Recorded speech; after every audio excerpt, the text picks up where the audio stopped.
warahmatullahi wabarakatuh. Pemirsa Sultan TV, selamat pagi semuanya. Apa kabar? Gue dalam keadaan sehat dan semangat untuk beraktivitas di hari ini, pemirsa. Seperti Anda dalam talkshow bincang hari ini, edisi 14 Juni 2022. Sebelum kita membahas tema kita yang menarik hari ini, pemirsa, kita ingatkan kembali Anda yang belum memfollow media sosial kita, Instagram kita di @sultantv.co dan juga @beritasultantv. Lalu Facebook kita di @kreatifsultan dan juga YouTube streaming kita di Sultan TV. Anda juga bisa menyaksikan tayangan kita melalui TV satelit Nin Media di channel 026. Pemirsa, beberapa waktu lalu kita lihat pemberitaan bahwa Bapak Presiden Jokowi ini sempat menggunakan kendaraan dinasnya listrik, dan kita ketahui bersama juga bahwa penggunaan mobil listrik dan juga tren penggunaan mobil listrik di Indonesia ini semakin meningkat. Lalu bagaimana pendapat dari kita di line Zoom? Kita telah terhubung dengan Anwar SEMA selaku pengamat ekonomi dari Universitas Hasanuddin Makassar. Assalamualaikum, selamat pagi Bapak. Ya, Waalaikumsalam, selamat pagi. Selamat Sehat pagi, semua. Bapak sehat Terima hari kasih. ini? Alhamdulillah, terima kasih Alhamdulillah. undangannya. Ya, terima Sultan kasih TV. banyak Ya, Bapak sudah mau bergabung dan membersamai kita di pagi hari ini, Bapak. baik. Ya, Bapak, kita mau bicara soal tren kendaraan listrik di Indonesia. Sempat mungkin beberapa waktu lalu kita juga sempat ada gaung soal mobil SMK ya Pak. Ini juga yang dibuat dari mobil listrik. Bagaimana Bapak melihat fenomena di Indonesia mulai memperkenalkan mobil listrik? Ya, baik. Terima kasih eh, pemirsa Sultan TV ya. Dan teman-teman di Sultan TV, terima kasih sudah mengundang saya untuk berbincang-bincang pagi ini. Mudah-mudahan ada manfaatnya. Amin. Salam dari Makassar ya. Siap. Jauh-jauh ini ya, syukurlah ada yang bisa mempertemukan kita dengan mudah gitu ya. Jadi sama juga ceritanya ketika kita berbicara tentang motor listrik itu. Karena ini tidak lepas dari perkembangan kondisi keadaan yang memang selalu saja ada pembaruan, selalu saja ada yang baru, sehingga trennya juga akan seperti itu.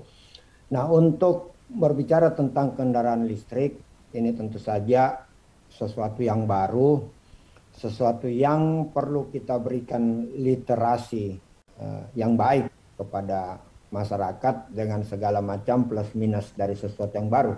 Karena namanya sesuatu yang baru itu pasti ada saja keuntungan, kebaikan, dan ada kekurangan dan kelemahannya gitu. Hanya saja belajar dari pengalaman selama ini, kita ini termasuk ya dalam tanda petik ini kira-kira masyarakat yang latah. Bukan saja masyarakatnya latah, pemerintahnya juga latah gitu. Maksud saya adalah orang lain bikin, kita ikut bikin gitu ya, sehingga kita tidak mempunyai perencanaan yang baik. Dan apa yang terjadi ketika nanti seperti tiba masa tiba akal gitu, nanti ada masalah baru kita kalang kabut gitu ya, bagaimana menyelesaikannya. Jadi maksud saya mumpung gitu ya, masih relatif wacana, dan memang walaupun sudah mulai kita bergerak ke sektor industri itu, tapi ada baiknya barangkali kita duduk bersama membicarakan segala aspek, segala kemungkinan, termasuk segala resiko yang bisa timbul dari fenomena kendaraan listrik ini. Kemudian kalau kita bicara dari sisi ekonomi, maka tentu saja akan berdampak positif bagi ekonomi kita dengan segala macam tadi yang saya maksud plus minusnya. Itulah yang maksud saya, bagaimana kita bicarakan, kita membuat perencanaan lebih baik di awal, sehingga kalau terjadi sesuatu pasti lebih mudah kita selesaikan. Karena bicara tentang kendaraan listrik kan bukan hanya kendaraannya, ya, itu banyak terkait dengan bahan bakarnya. Sedangkan sehingga kita tahu bahwa bahan bakar ini kan rantai pasoknya itu agak panjang gitu. Dan setiap rantai pasok itu supply chain-nya itu untuk bahan bakarnya saja itu pasti ada masalah di situ. Jadi saya kira itu yang perlu kita waspadai, dan saya kira luar biasa ini Sultan TV ya sudah mulai mengangkat isu ini di tengah memang fenomena yang akan kita mulai masuk. Ya, Baik, ya, perlunya tadi catatan dari Pak Dekan bahwa harus ada perencanaan yang begitu matang dari pemerintah sehingga ini bukan hanya program yang latah ikut-ikutan negara lain begitu ya. Nah, ya, ya. kalau soal tren dan juga isu lingkungan barangkali Bapak mungkin bisa sedikit juga kita zoom sedikit bagaimana kemudian Presiden juga menyuarakan ketika mobil listrik ini bisa meminimalisasi emisi karbon, Pak.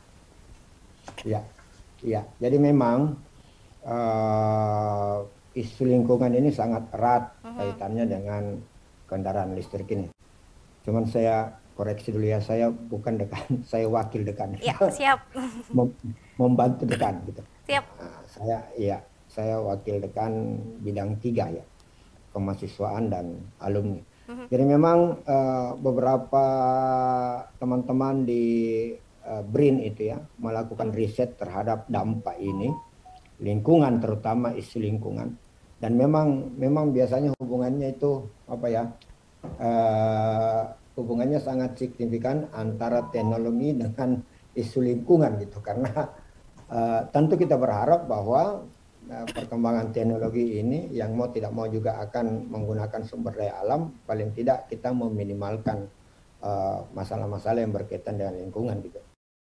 Kalau saya tidak salah memang ada beberapa dampak besar gitu yang teman-teman dari BRIN, ya, itu bukan bidang saya, tetapi kita mengutip saja dampak lingkungan itu yang disebut memang berbahaya, terutama dari segi apa ya, bahan beracun itu yang mereka sebut sebagai B3 gitu. Kemudian yang kedua adalah maka pasti ketika masif ini kendaraan listrik ini, ketika masyarakat sudah banyak menggunakan, maka pastikan konsumsi energinya juga pasti akan masif. Nah, ketika dia masif ya pasti akan mempengaruhi lingkungan gitu. Kemudian ada lagi yang saya coba lihat dari penelitian itu yang menunjukkan memang kerusakan ekosistem ini sangat berbahaya gitu. Nah, itulah beberapa hal yang memang harus diwaspadai sehingga kita tidak terjebak dalam sesuatu yang baru, padahal kan kita meninggalkan juga jejak yang terutama bagi generasi-generasi kita selanjutnya. Kemudian yang biasanya menurut saya yang bisa saya tambahkan di sini adalah memang proses gitu. Di dalam proses produksi ya, di proses pengolahan katakanlah bahan bakar itu kan baterai. Nah, kemudian yang kita tahu baterai itu kan sangat marak dengan pengelolaan dan menggunakan sumber daya alam gitu. Nah, dan hampir semua kalau selama ini kita sangat terbantu dengan kebetulan kita punya banyak batu bara ya. untuk mendorong teknologi ini. Nah, ini yang berbahaya menurut saya karena hampir semua penggunaan baterai itu adalah dari energi yang tidak terbarukan kan, berarti suatu saat dia akan habis gitu. Nah, itu yang perlu dipikirkan, tetapi mudah-mudahan teman-teman di BRIN ini bisa gitu, sambil jalan dulu mungkin bisa ada seperti penggantian dari sumber daya alam ini yang akan kita gunakan dan pasti akan masif ketika kita juga mulai masif mengkampanyekan tentang kendaraan listrik ini. Dan dampak itu pasti ada, dan tidak mungkin tidak ada nih. Tinggal itu bagaimana melakukan antisipasi terhadap, jadi dua hal yang menurut saya bagi penting adalah antisipasi terhadap dampak-dampak ini yang pasti ada dan pasti itu di depan mata. Kemudian literasi terhadap masyarakat juga ya, bahwa menggunakan motor kendaraan listrik ini apakah memang itu dari sisi konsumsi itu memang menguntungkan atau tidak. Tapi paling tidak penggunaan listrik itu pasti akan meningkat. Sedangkan kita tahu penyediaan supply listrik kita kan juga sekarang ini terbatas gitu untuk penggunaan industri-industri manufaktur, apalagi nanti akan ditambah dengan industri kendaraan listrik ini. Saya kira itu. Baik, banyak sekali catatan yang dilakukan oleh Pak Anas. Nah, kalau lihat antusias ke Bapak, sejauh ini bagaimana antusiasme masyarakat ketika pemerintah mulai memperkenalkan kendaraan mobil listrik ini, Pak? Masyarakat itu sederhana deh. Hmm, Ketika ada sesuatu yang baru, ya. biasanya mereka mau coba. Gitu. Nah, sesuatu yang baru ini yang ada di bayangan, yang ada di pikiran masyarakat sekarang adalah kan sederhana, sesuatu yang baru atau ada produk yang baru itu selalu berpikir apakah ini murah atau tidak. Ya kan begitu ya. Selama yang ditawarkan itu murah, pasti minat masyarakat akan tertarik untuk masuk ke situ gitu. Nah, itu yang saya maksud tadi, apakah murah benar-benar murah atau tidak gitu. Nah, ini kan bicara tentang kendaraan listrik kan bukan hanya apa. Nah, sekarang itu kan berkaitan dengan misalnya apa bahan bakarnya gitu. Apakah memang di setiap rumah ada stasiun untuk mengisi itu. Kemudian yang kedua spare partnya. Ya, nah, jangan sampai kita akhirnya itu yang saya maksud tadi, kalau kita tidak melakukan perencanaan yang baik, kita kalap sendiri akhirnya gitu. Jadi paling penting adalah literasi dulu kepada masyarakat. Ini loh, ada barang baru, kemudian ini harganya sekian dengan segala macam konsekuensi. Kemudian berikanlah keputusan itu kepada masyarakat. Jangan sekedar untuk mengkampanyekan sesuatu yang baru, padahal kan nanti masyarakat juga akan bingung. Nah, saya kira kalau ini sesuatu yang baru, saya kira selama harganya relatif murah, dan sebenarnya kita juga mengharap supaya ekonomi bisa jalan dengan baik, ya bagaimana mengalihkan fungsi ya dari ini tidak hanya untuk keperluan keluarga, tetapi jauh lebih bagus untuk kegiatan-kegiatan produksi ya. Nah, dengan peruntukannya mungkin bisa kita alihkan juga, kita kasihkan literasi bahwa ini loh ada kendaraan listrik.